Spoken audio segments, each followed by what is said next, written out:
পূর্ণিমার দিনে সাদর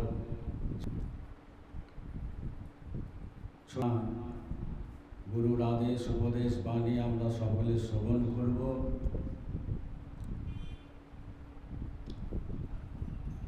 চরণে দিয়েছ ঠাই, তাই ধন্য আমার জীবন। সবাই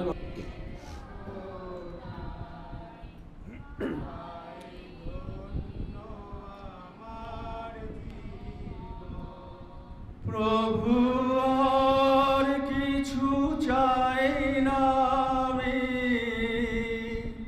দেখো আমায় প্রভু আর কি কারণে, দেখো আমায় প্রভু আর কিছু চাই না আমি, শুধু চরণে রেখো আমায়। প্রভু আর কিছু চাই না আমি, শুধু চরণে রেখো আমায়। দু চোখের মাঝেতে গো তোমায়, চোখের মাঝেতে যেন দেখি প্রভু গো তোমায়। সবে ধুন শুনিয়ে দাও প্রভু, এইটুকু মিনতি আমার। ধুন শুনিয়ে দাও, তুমি ছাড়ে বলিয়া প্রভু তুমি শুধু যে আমার। ছাড়া কাকে বলিয়া প্রভু তুমি শুধু। আসবে কবে জানি না প্রভু গো আমার। আসবে কবে জানি না প্রভু গো আমার। শেষের দিন আসবে কবে জানি না প্রভু গো আমার। শেষের দিন আসবে কবে জানি না প্রভু গো আমার। তুমি থেকো শুধু সেই দিন আমার। তুমি থেকো শুধু সেই দিন প্রভু, এইটুকু মিনতি আমার। সদ্গুরুর চরণে ছাড়া যেন আর কিছু ভাবি না। চরণে ছাড়া যেন আর কিছু ভাবি না আমি। সদ্গুরুর চরণে ছাড়া যেন আর কিছু ভাবি না আমি। যেন আর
দরবারে গুরুর চরণে আমরা সবাই উপস্থিত হয়েছি।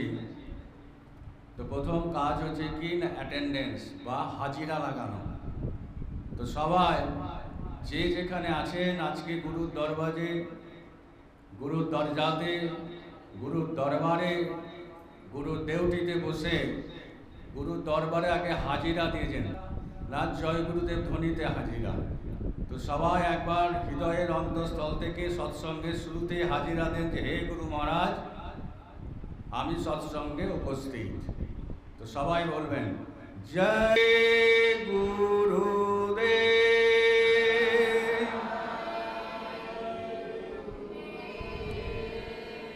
যে যেমন হৃদয়ের অন্তঃস্থল থেকে জয় গুরুদেব বলে হাজিরা দেবেন, সে তেমনই ঝোলি ভরে নিয়ে বাড়ি যাবেন।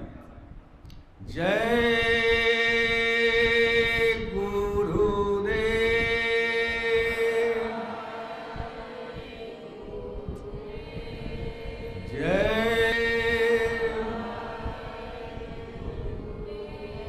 जय गुरुदेव नाम किसका, प्रभु का पावन नाम, बाबा जी का कहना है शाकाहारी रहना है। जय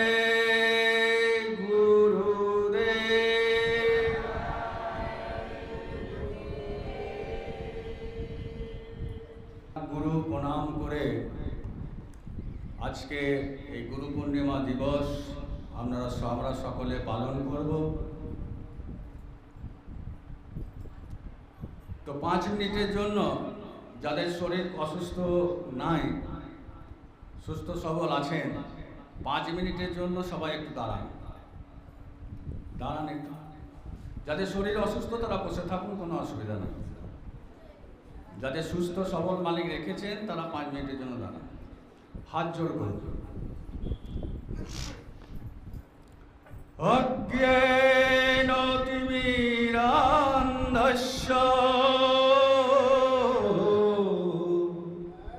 জ্ঞানাঞ্জন শলাকা চক্ষুর্মিলিতং येन तस्मै श्री गुरुवे नमः। मंत्र सत्यं पूजा सत्यं सत्य गुरुर्वाक्यं सदा सत्यं सत्यमे परं पदम् अखंड मंडलाकारं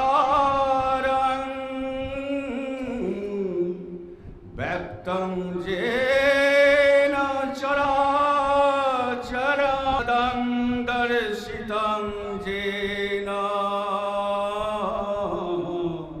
तस्मै श्री गुरवे नमः। नामे चला, इष्टेर नामे बला। तो সেই জন্য গুরু মহারাজ বাবা জয় গুরুদেব মহারাজজি তিনি সব সময় সবাইকে এই আদেশ উপদেশ এবং বাণীর মাধ্যমে সবাইকে সেই পথে সেই রাস্তার জন্য তিনি যেতে বলছেন। ওরে একবার হরিবল, মানুষ তার কথা তখন শোনেনি। উল্টো কি বলতো সেই সময়কার দাম্ভিক ব্রাহ্মণ থেকে শুরু করে পণ্ডিত থেকে শুরু করে উচ্চবর্ণের লোকে কি বলতো, নিমায় নাম ছাড়ি এবে বলায় গৌর হরি, নিমায় নাম ছাড়ি এবে বলায় গৌর হরি। অর্থাৎ কি বলছে, বলায় গৌর হরি, তিনি তার অন্য নাম অন্য কিছু প্রচার করছেন। তো তখনকার দিনে যত্ন করে, কিন্তু যে চাষি নয় সে জানে না কোনো মহাত্মা মহাপুরুষ দুনিয়াতে থাকে, তখন তার সান্নিধ্য করো, তখন তার সৎসঙ্গে যাও, তখন চিড়িয়া চুপকেই খেয়ে তখন আর ধরলে আর বললে আর জানলে তুমি কি করবে। কিন্তু তার শক্তি, তার ক্ষমতা দিন তা কি করে দুনিয়ার। যিনি জেনেছেন তিনি তোমাকে জানবেন। যে প্রদীপ নিজে জ্বলে না, তার আশেপাশে হাজার প্রদীপ রেখে দাও, কেউ কাউকে জ্বালাতে পারবে না। আর যে প্রদীপ নিজে জ্বলে, আশেপাশে সব প্রদীপকে সে কি করতে পারবে না, সব প্রদীপকে সে জ্বালাতে পারবে। সেই জন্য তো গুরু মহারাজ যখন শরীর ছেড়ে চলে গেলেন, তখন সকল ভক্ত প্রেমী সবারই চোখে জল স্বাভাবিকভাবেই। কেননা কি, তুমি তো চলে গেলে নিজ ধামে প্রভু, আমরা রইলাম পড়ে গো।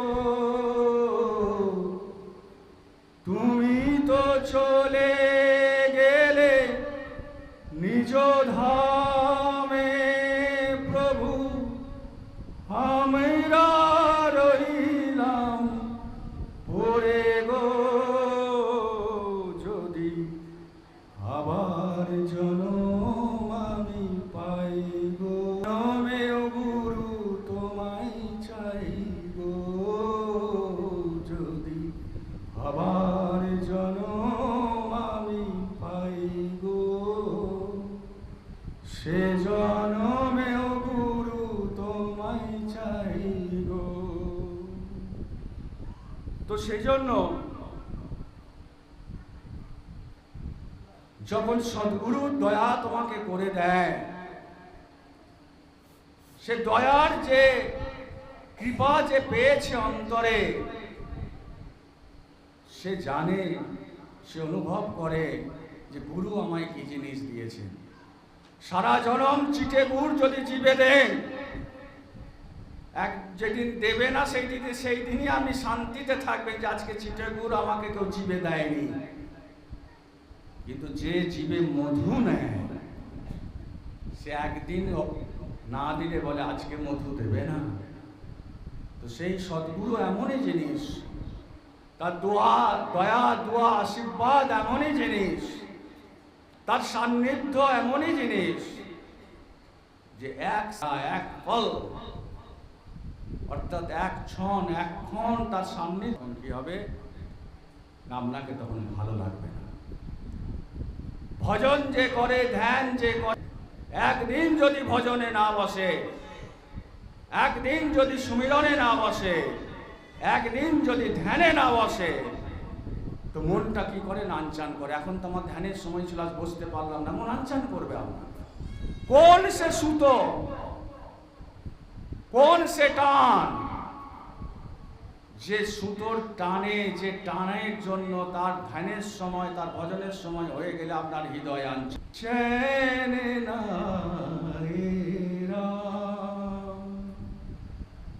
ভজন বিনা चैन नाए राम, कोई न जाने कब हो जाएगा, कोई न जाने कब हो जाएगा। इस जीवन का साम भजन बिना चैन नाए राम। मुझे भजन छड़ा, हे राम, हे प्रभु, हे इष्ट, हे सदगुरु, भजन छड़ा আমি আরাম পাই না, আমার আনচান করে ভিতর। कोई ना जाने कब हो जाएगा इस जीवन का शाम, আমরা কেউ জানি না কখন এই শরীর ছেড়ে আমাদেরকে চলে যেতে হবে। আজ গুরু পূর্ণিমা, সামনের গুরু পূর্ণিমাতে আমরা সবাই আবার এখানে থাকবো কিনা আমরা কেউ জানি না। এক দুজন আমরা চলে যেতেই পারি, যখন ডাক আসবে তখন আপনাকে চলে যেতেই হবে। आएगा जब रे बुलावा प्रभु का, छोड़ के सब कुछ जाना पड़ेगा, आएगा जब रे बुलावा प्रभु का पड़ेगा। जब बुलावा आएगा, चलो घर से निकलो। ऐ करण से तुम्हारा समय हो गया, चलो घर से निकलो। अगर आप हाथ जोड़ कर बोलेंगे मेरा लड़की का शादी है, थोड़ी देर बाद जाएंगे, नहीं सुनेगा। जब बुलावा आएगा तब तुमको जाना पड़ेगा। যখন ডাক আসবে তখন আপনাকে যেতে হবে, সবাইকে যেতে হবে, কেউ শুনবে না। তো ডাক যখন আসবে কে আপনাকে আরাম দেবে যে ডাক এসেছে এবার যাব? যখন কোথাও যায় লাঠি ধরে আপনাকে সাহারা করে, বেটা অমুক জায়গায় যাব, আমাকে নিয়ে চল। ঠিক তেমনি যখন ডাক আসবে, বুলাবা আসবে, আপনি বলবেন আমার তো যাবার ক্ষমতা নেই একা। তুমি যেখানে নিয়ে যেতে এসেছো, সেই তুমি যখন নিয়ে যেতে এসেছো তোমার সঙ্গে আমি যাব কি করে? না তোমাকে চিনি, না যে জায়গা তুমি নিয়ে যাবে সেই জায়গাকে চিনি।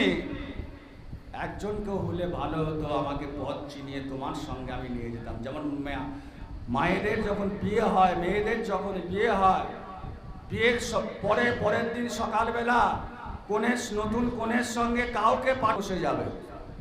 ঠিক তেমনি আপনার যেদিন যাবার দিন হবে, কে আপনাকে সঙ্গে সাথ দেবে? कोई तो होगा साथ देने वाला।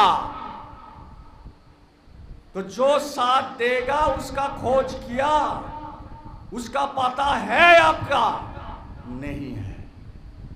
যে সঙ্গে নিয়ে যাবে, যে সাথ দেবে, তার ঠিকানা জানেন?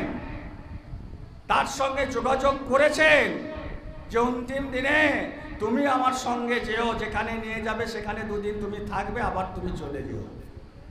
কেউ আছে না? সেটা হচ্ছে সদ্গুরু। সেই জন্য গুরু মহারাজ বলছেন, हम आए वही देश से जहां तुम्हारो धाम, तुमको घर पहुंचाओ ना। वही देश से जहां तुम्हारो धाम, तुमको घर पहुंचाओ ना, एक हमारो काम। আমি এসেছি সেই জায়গা থেকে যেটা তোমারও ধাম, তোমারও ঘর। तुमको घर पहुंचाओ ना, তোমাকে তোমার নিজের ঘরে নিয়ে যেতে চাই। এই একটাই আমার কাজ, আমার আর কোনো কাজ নেই। गुरु नहीं भूखे तेरे धन का, उन पे धन है भक्ति नाम का। गुरु তোমার ধন দৌলত টাকা পয়সার ভুখা নয়। এ দুনিয়ার অর্থ তার কাছে কোনো মানে রাখে না। সঙ্গে যাবার যে লোক, বিয়ের পরে মেয়ের সঙ্গে যাবার যেমন একজনকে পাঠিয়ে দেন আপনারা, সেই সঙ্গে শেষের দিনে সে সঙ্গে সাথ দেবার একজনই থাকেন। তিনি কে? তিনি সদ্গুরু। সেই জন্য বলছে যে প্রভু যখন শেষের দিন আসবে, শরীর চলবে না, অসার হয়ে যাবে, কোথায় যাব তাও জানো না, তো সেদিন একজনের কাছেই তো তোমাকে প্রার্থনা করতে হবে, সে হচ্ছে তিনি তোমার সদ্গুরু। সেই জন্য বলে অপার হয়ে বসে আছি, অপার হয়ে বসে আছি, ওহে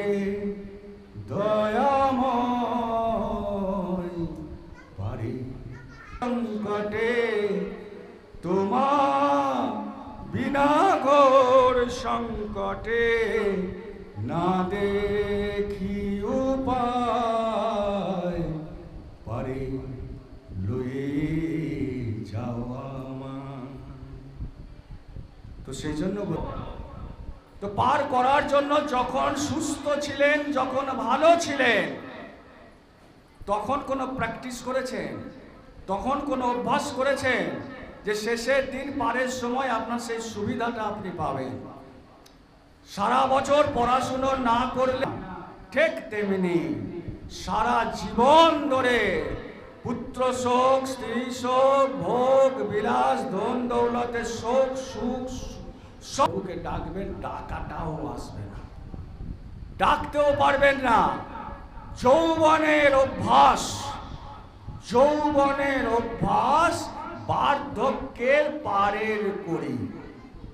গাঁট বাঁধলো, গুরু মহারাজ বলতেন গাঁট বাঁধলি। যৌবনের অভ্যাস বৃদ্ধাবস্থায় শেষের দিনের পারের করি।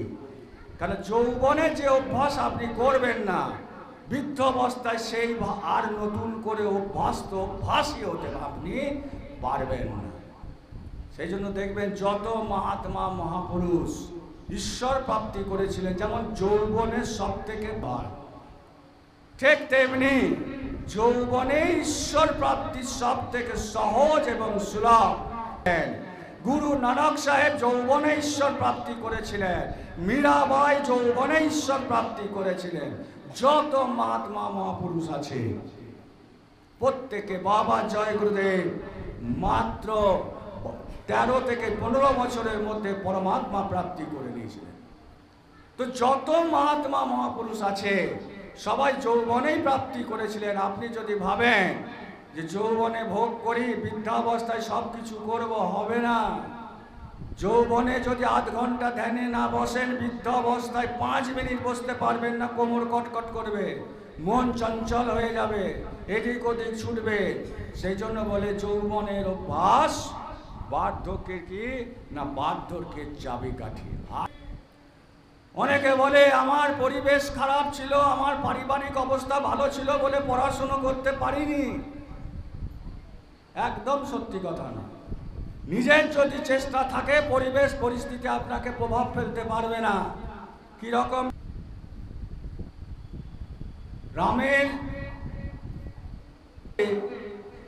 রাবণের অত দুর্দণ্ড প্রতাপ, চারিদিকে ভয়ঙ্কর পরিবেশ, তখন একজন ইষ্ট চিন্তা করত, রাম চিন্তা করত, সে হচ্ছে কি না বিভীষণ।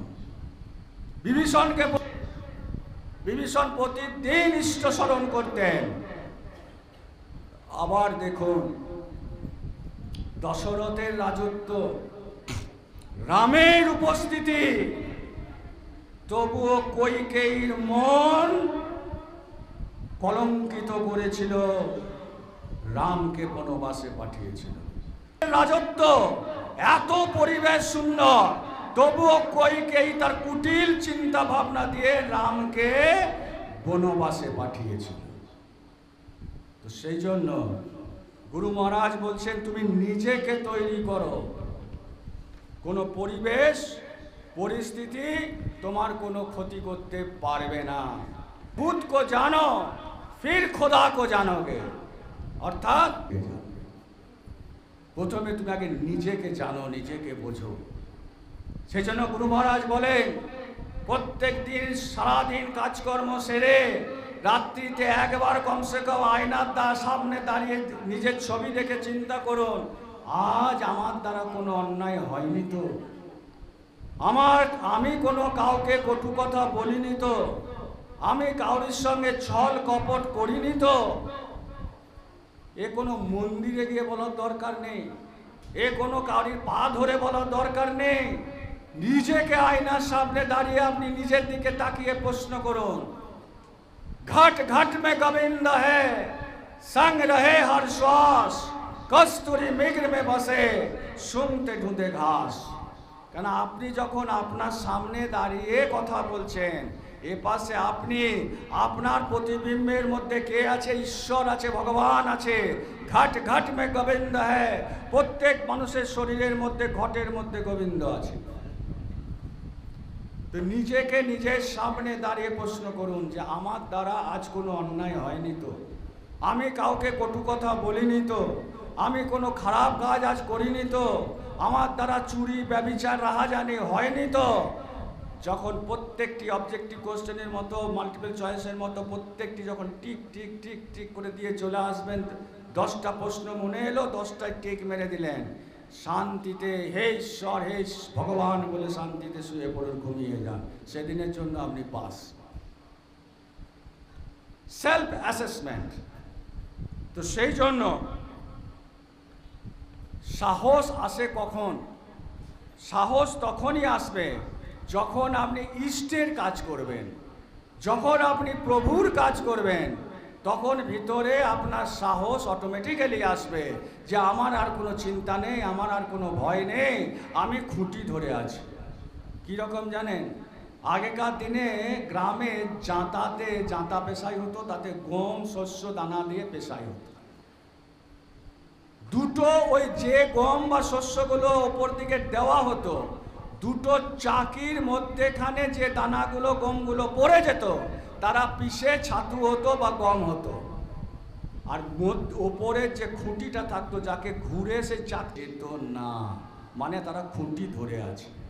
ওই যে ঠাকুর রামকৃষ্ণ বলতেন, ওরে যাই করবি কর, খুঁটি ধরে থাকিস, খুঁটি ধরে থাকিস, মানে সদ্গুরুকে ধরে থাকো। তোমার ইষ্টকে যাকেই আপনি মানুন না কেন, যাকেই আপনি ভজনা করবেন করুন না কেন, কোনো অসুবিধা নাই, কিন্তু তার আদেশ, খুঁটি ধরা মানে তার আদেশকে আপনি পালন করে চলুন, তাহলেই আপনি ভবসাগর বেরিয়ে যাবেন। চলতি চাকি দেখে दिया कबीरा रोय, दो पटन के साबत बचाना कोई भैया, बचाना कोई। लूट सके तो लूट ले राम नाम का लो,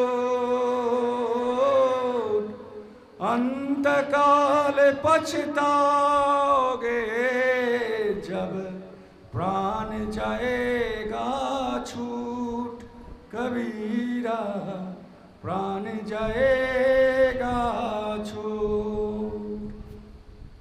चलती चक्की देख कर दिया कबीरा रोय, बचाना कोई। অর্থাৎ চাকির মধ্যেখানে যদি তুমি পড়ে যাও, এই সংসার রূপী সমুদ্র, সংসার রূপী চাকির মধ্যে শুধু ঘর দুয়ার, সংসার, পরিবার, আত্মীয় স্বজন, হাসি খুশি, ঠাট্টা, আমোদ প্রমোদ, যখন শেষের দিন আসবে, যাবে তো কি নিয়ে যাবে? যার পিছনে তুমি সময় দিয়েছ সব তো পৃথিবীতে থাকছে, এমনকি পরনের জামা কাপড়টাও চিতাতে ওঠানোর আগে খুলে নিয়ে নেবে। বিনা জামা কাপড়ে এসেছিলে, বিনা জামা কাপড়ে যাবে, তো যাবে তো কি নিয়ে যাবে? अगर लूटना ही है तो धन दौलत घर बाड़ी लूटने से क्या फायदा? लूट सके तो लूट ले, राम नाम का लूट, अंत काल पछताओगे जब तन जाएगा छूट। अगर যদি লুটতে ইচ্ছা হয়, তাহলে ধন দৌলত টাকা পয়সা অত জমা করে কোনো লাভ নেই, শেষের দিন কিচ্ছু সঙ্গে যাবে না। যাদের জন্য তুমি যাও, তুমি যাওয়ার পরে যদি নালায়েক ছেলে মেয়ে হয় তো তাহলে কি সঙ্গে করতে হবে, না কি জমা করতে হবে, না প্রভুর নাম।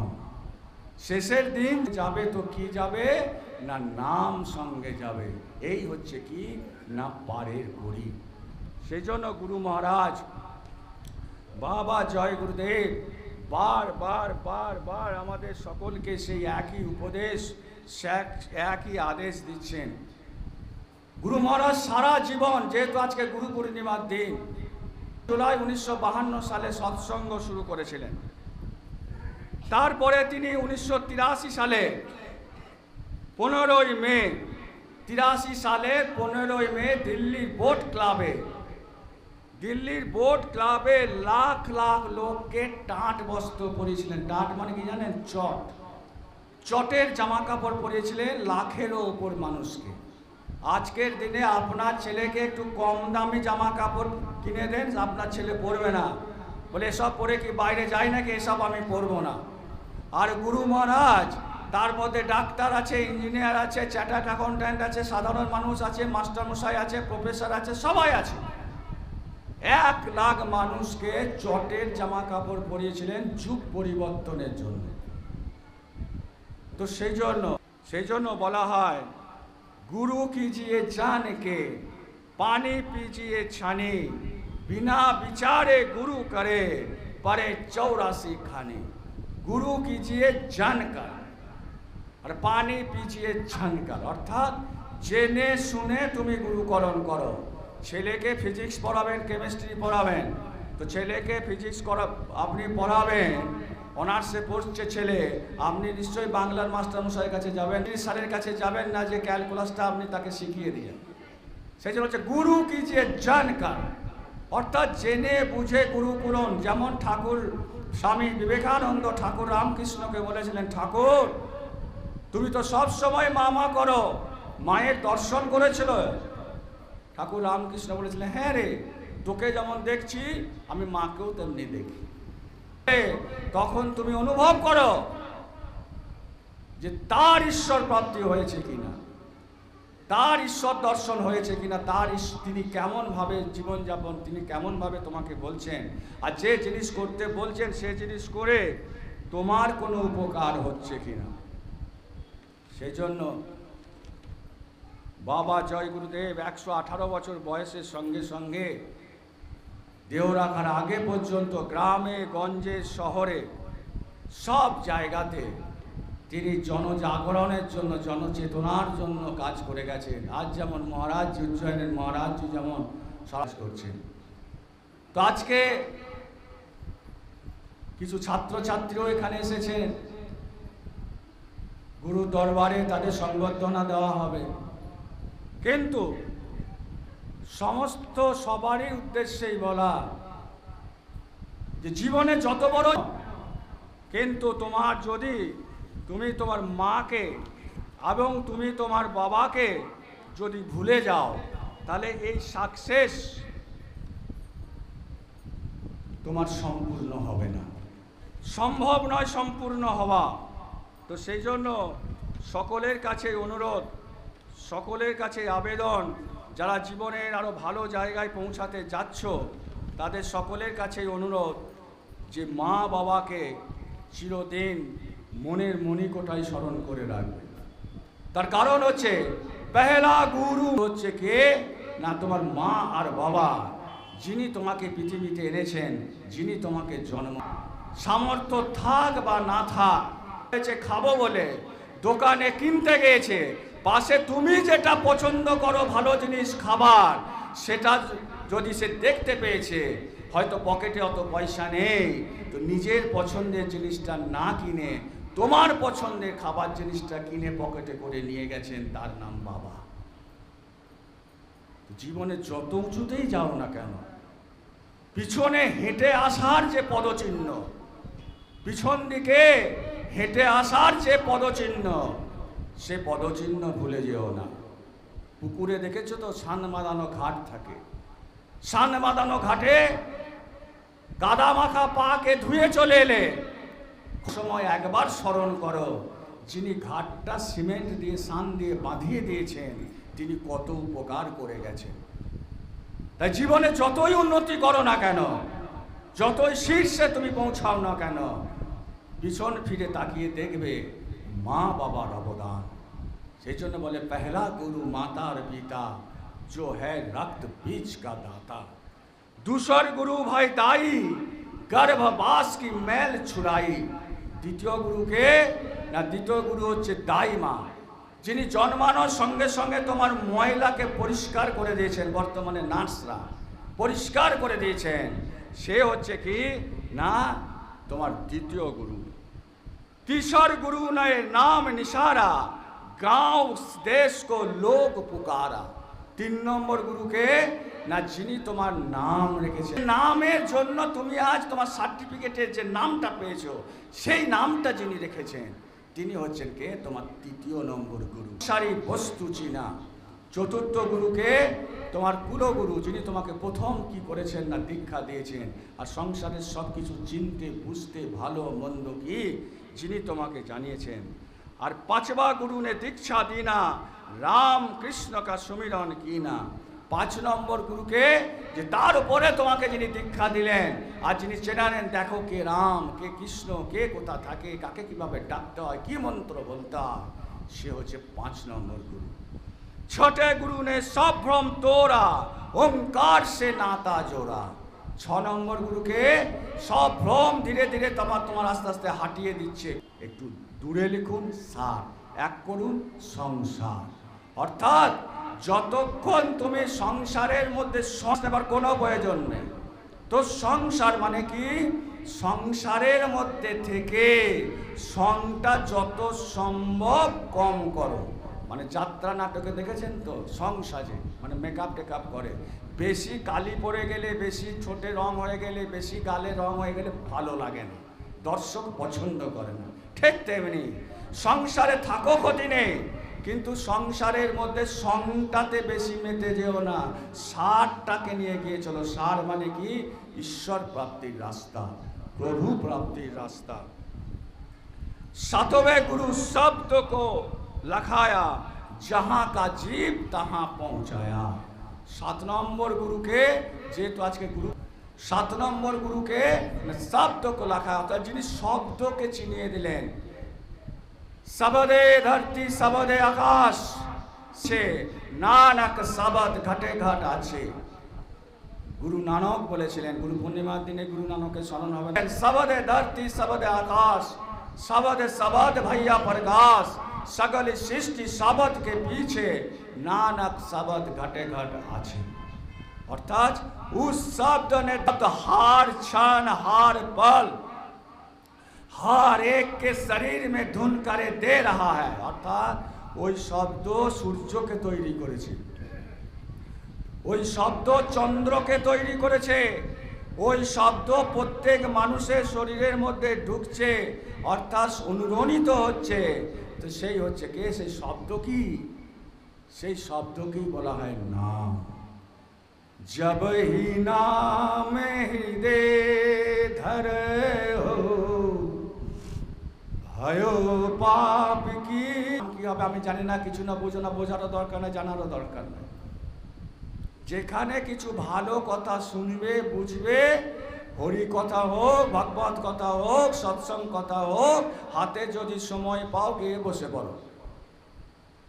বসতে বসতে যখন দেখবে ভিতরে একটা আনন্দ সাহস সঞ্চার হয়ে গেল, জৈসে চিংড়ি আগ কি বড়ি পুরানি ঘাস, মানে শুকনো ঘাসের মধ্যে একটু আগুন যদি ফেলে দেওয়া হয়, যতই খড়ের গাদা থাকো পুড়িয়ে কি করবে? পুড়িয়ে ছাই করবে।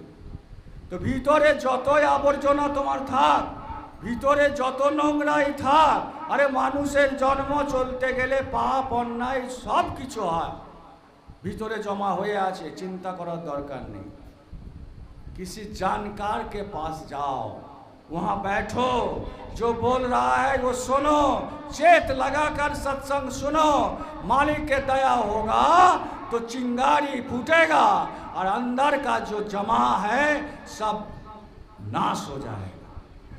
अर्थात बसो, सत्संगे बसो, हरि कथाते बसो, भागवते बसो, ধুয়ে মুছে কি হবে না? ধুয়ে মুছে পরিষ্কার হয়ে যাবে, ধুয়ে মুছে পরিষ্কার হয়ে যাবে।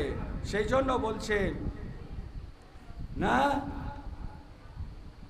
অনেকে বলে যে আমার এই পাপ হয়ে গেছে, আমার সেই পাপ হয়ে গেছে, আমি কি করব? আমার দ্বারা এই ঘটে গেছে, আমি কি করব?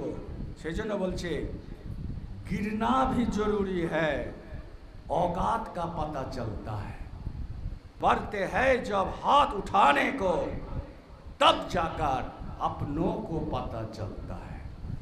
বলে তুমি বিপদে পড়ে গেছো, ঠিক আছে, মানুষের জীবনে বিপদ দুঃখ দেয়, সে শিক্ষা কি?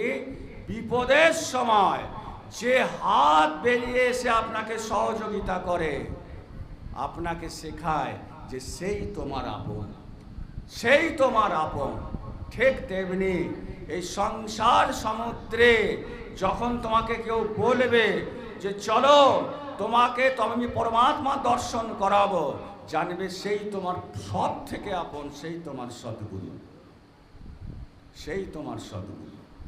জায়গায় বলছেন, গুরু মহারাজ বলছেন, তাহলে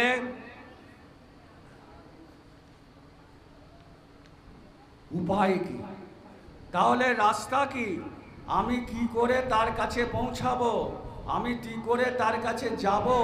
কেন সংসারে এত কিছু জমা করে, এত কিছু মোহ মমতাতে আমরা পড়ে আছি যে আর কোনো উপায় নেই, বেরোতে পারছি না। কীরকম জানেন? মানুষ মনে করে কি যে আমি সব কিছু নিয়ে যাব।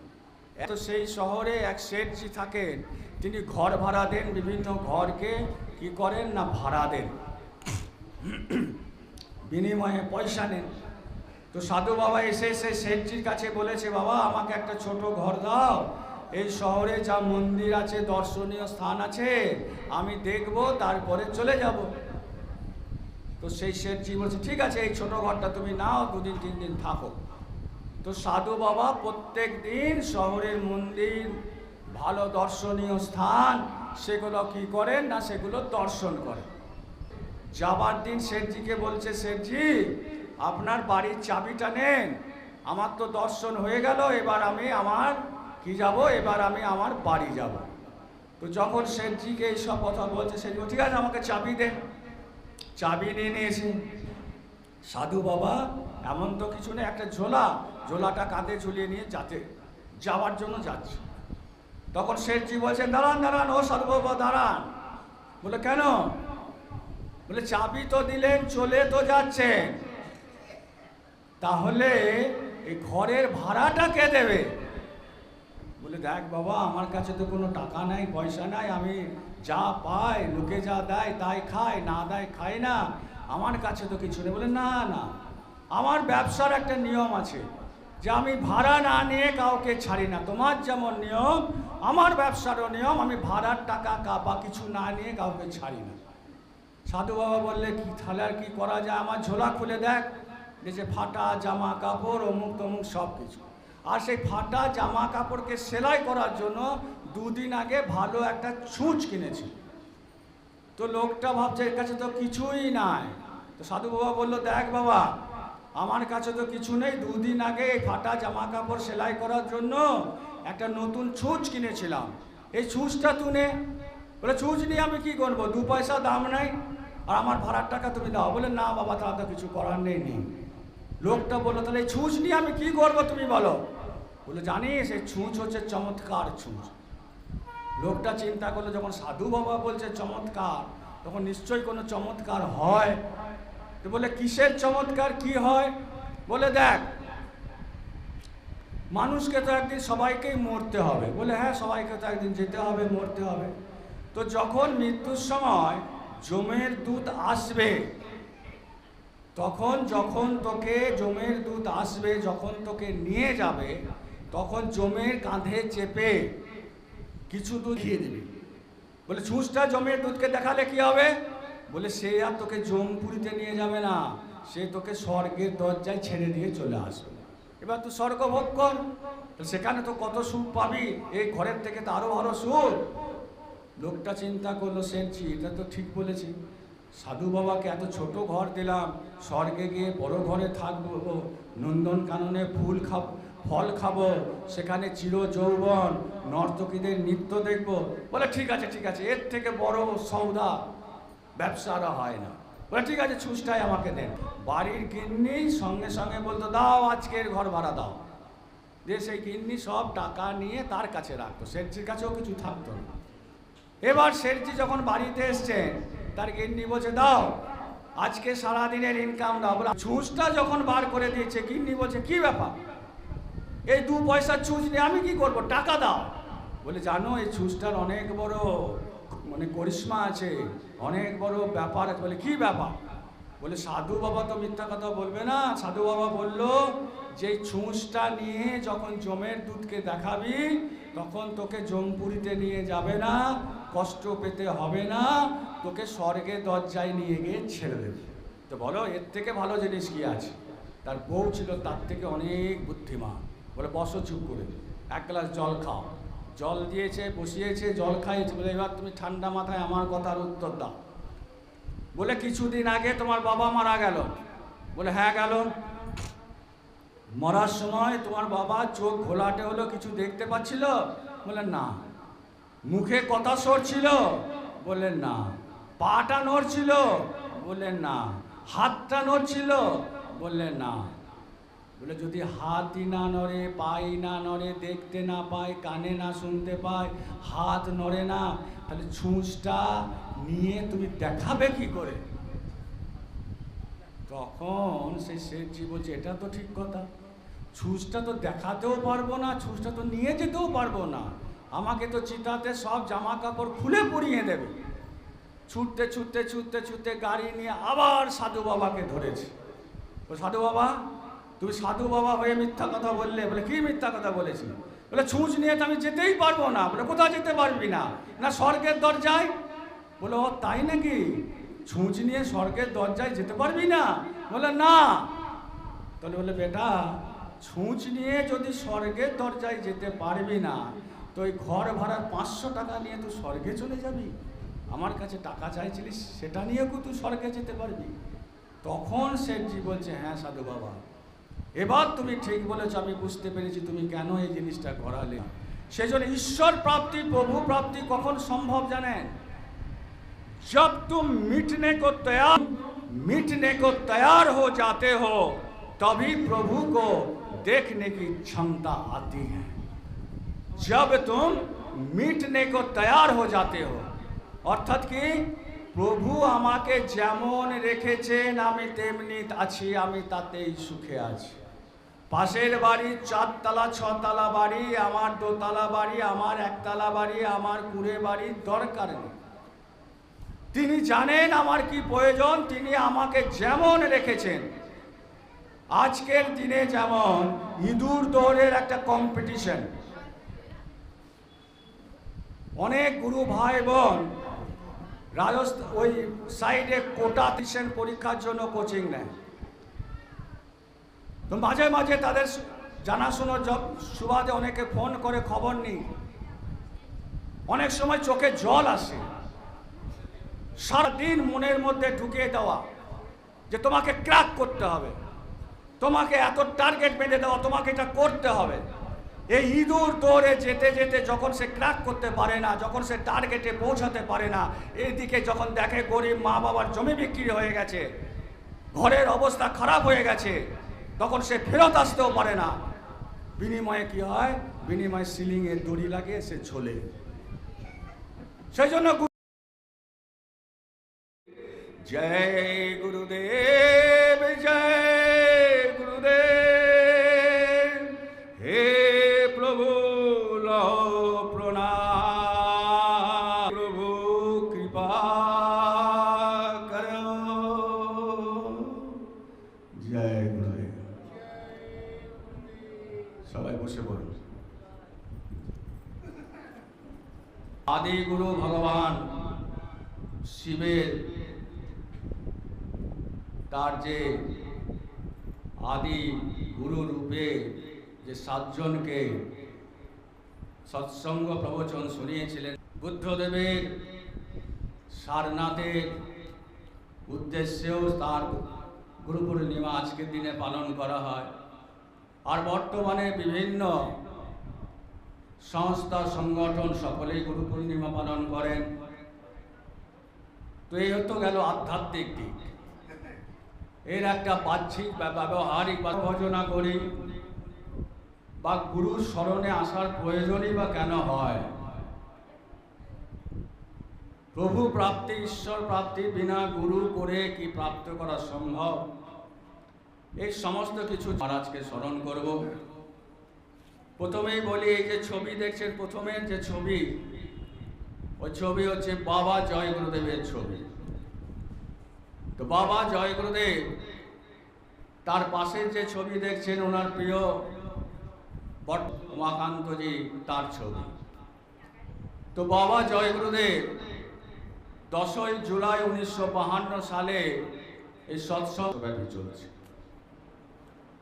তিনি 118 বছর পর্যন্ত মানব শরীরে ছিলেন, তারপরে নিজ ধামে তিনি গমন করেছেন। এর মধ্যে 20 কোটি লোকের জনজাগরণ তিনি সম্পন্ন করেছিলেন, অনেকে বলেন 30 কোটি। তো বর্তমানের এই সংগতের কাজ মহারাজ এগিয়ে নিয়ে যাচ্ছেন। তাহলে গুরু, আদর গুরুর সম্মান যুগে যুগে সবাই করেছে। রামায়ণে উল্লেখ আছে, গুরু বশিষ্ঠদেব একবার ভগবান রামের কাছে, তখন তিনি যৌবন বয়স, তো রামের কাছে তিনি কিছু জিজ্ঞাসা করার জন্য প্রয়োজন ছিল। তো রামের যে কক্ষ, সেখানে দাসীরা গিয়ে খবর দিলেন যে প্রভু গুরু মহারাজ আসছেন। তো রাম তো ছুটে দরজার কাছে এসে উপস্থিত। রামায়ণে সেই কথাই উল্লেখ করছে, সেখানে বলছে, গুরু আগমন শুনার রঘুনাথা, গুরু আগমন শুনার রঘুনাথা, দ্বারায় নয়াও পদমাথা। তো গুরু আগমন শুনা রঘুনাথা, রঘুনাথ যখন শুনলেন, রামচন্দ্র যখন শুনলেন যে গুরু মহারাজ আসছেন আমার সঙ্গে দেখা করতে, দ্বারায় নাও পদমাথা, তিনি দরজায় এসে গুরুর চরণে মাথা ঠেকিয়ে বলছেন, গুরু মহারাজ আপনি কেন কষ্ট করলেন, আমাকে বলতেন আমি আপনার কাছে গিয়ে হাজির হতাম। সেই জন্য বলে, গুরু বিন ভবনিধি তরে না কই, जो বিরঞ্চি শঙ্কর সম হই। গুরু ছাড়া এই ভব সাগর থেকে, ভব জঞ্জাল থেকে উদ্ধার করতে কখনোই তোমার সম্ভব নয়। তাতে তুমি সাধনাতে বিরঞ্চি ব্রহ্মা শিবের সমানও হয়ে যাও না কেন। অনেক সময় আমার প্রথমে যখন রামের কথা হবে, সেদিন শরীরটা মাটিতে ধপাস করে পড়ে যাবে, নতুন নামকরণ হয়ে যাবে মোরা। সেই জন্য বলছে, শব্দ স্বরূপী সঙ্গ হ্যায় কবি না হবে দুঃসত নূর। তো আজ এই গুরু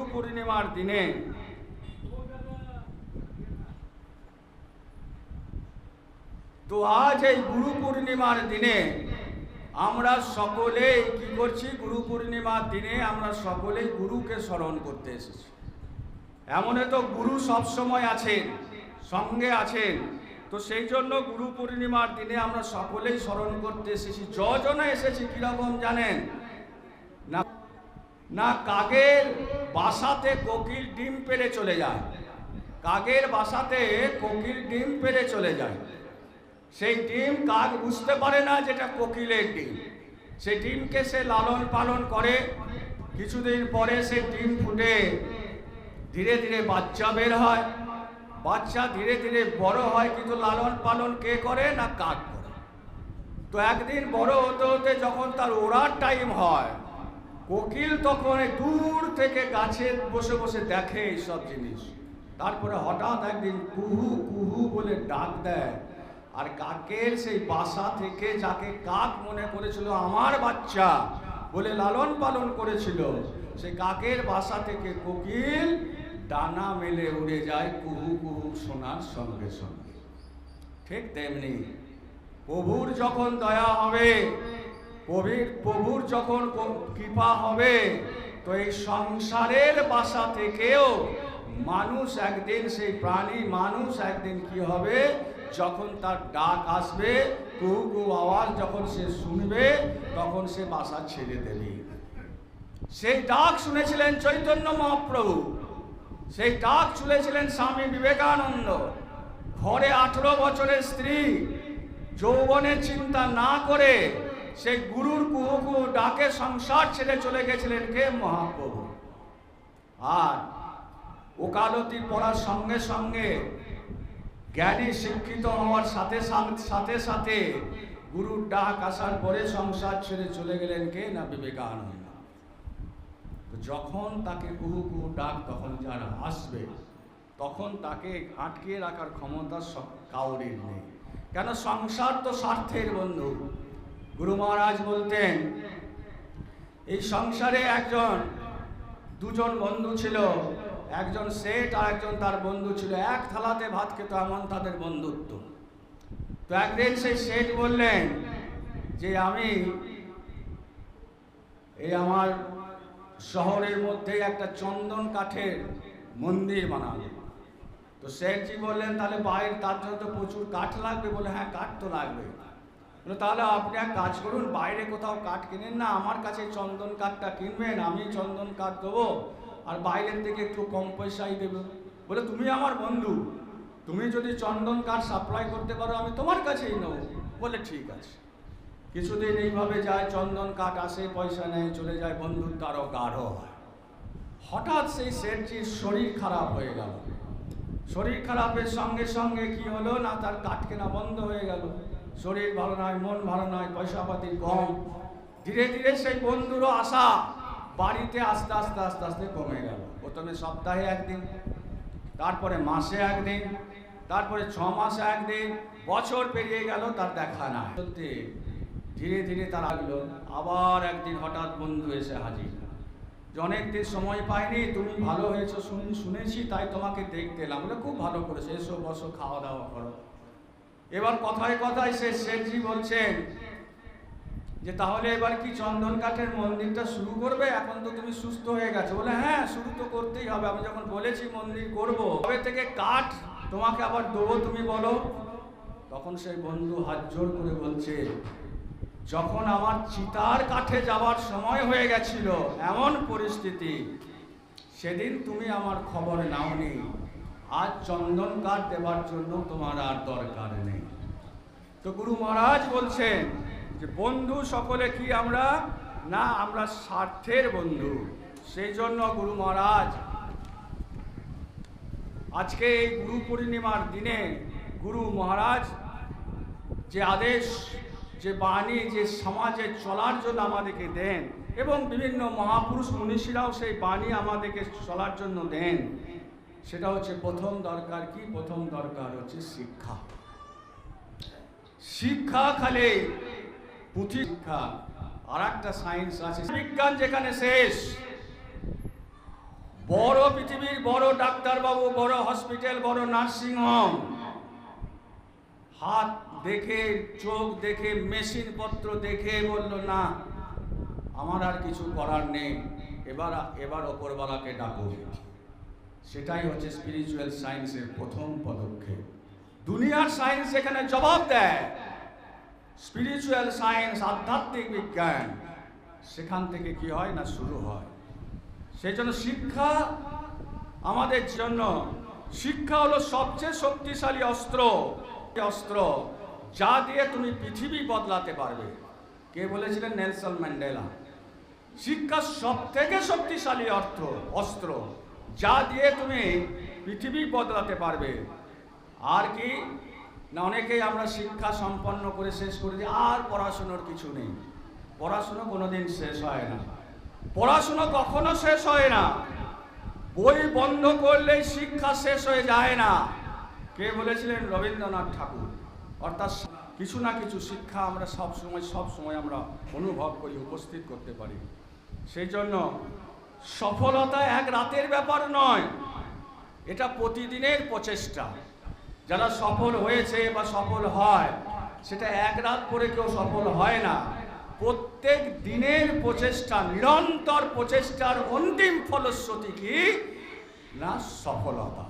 সেই জন্য বলা হয় শিক্ষার উদ্দেশ্য শুধু সার্টিফিকেট নয়, শিক্ষার উদ্দেশ্য শুধু সার্টিফিকেট নয়, শিক্ষার উদ্দেশ্য হচ্ছে মানুষ হওয়া ভালো। সেই জন্য বলছে যে education is the most powerful weapon you can use to change the world. পরিবর্তন করতে পারবে। সেই জন্য গুরু মহারাজের এই যে ছবি দেখছেন, মহারাজের এই যে ছবি দেখছেন, সারা জীবন তারা শিক্ষা দিয়ে গেছে। গুরু মহারাজের নিজের জীবনের একটা সত্যি কথা বলি। একবার গুরু মহারাজ রাঁচির এয়ারপোর্টে বসে আছেন, সেখানে একজন বড় ডাক্তার ছিলেন, রাঁচির সব থেকে বড় ডাক্তার, তিনি দেওরেখে ছিলেন, মেন্টাল ডাক্তার ছিলেন, তিনি বাবাজির শিষ্য ছিলেন। তো এয়ারপোর্টে বসে আছেন, আছে তো গুরু মহারাজ পত্রিকাটা নিয়ে বসে আছেন। ডাক্তারবাবুর, শিক্ষিত ডাক্তারবাবু যে ফকির সাধু ইংরাজি পত্রিকা হাতে নিয়েছে, বুঝতে পারছে কি না পারছে, তো তার মনে সন্দেহ জেগেছে যে গুরুদেব ইংরাজি পত্রিকাটা তো হাতে নিলেন, বুঝতে পারছেন তো? তো খানিক পরে গুরু মহারাজ তাকে বললেন যে বাচ্চা इधर आओ, जो है ये इंग्लिश पत्रिका जो है पाठ करके तुमको सुनाता हूँ, देखो तो ठीक ठाक हो रहा कि नहीं हो रहा। तो बोले देखो तो আমি ইংরাজি যে লেখা আছে এটা বলছি তোমাকে, মানে বলছি এটা ঠিক না ভুল। তখন ডাক্তার সাহেব মনে মনে চিন্তা করলেন যে আমার মনের মধ্যে যে শঙ্কা হয়েছিল যে গুরু মহারাজ ইংরাজি পড়তে পারেন কি পারেন না, সেই শঙ্কা থেকে তিনি লজ্জিত হয়ে বললেন, গুরু মহারাজ আমাকে ক্ষমা করে দেবেন, আমি লজ্জিত, আপনার এই সমস্ত চিন্তা আমার মাথায় এসেছিল। তো সেই জন্য সদ্গুরুর জগতের জন্য চলে সব জায়গায়। তিনি কি করেন? গুকরশ্চন্দ্রকারই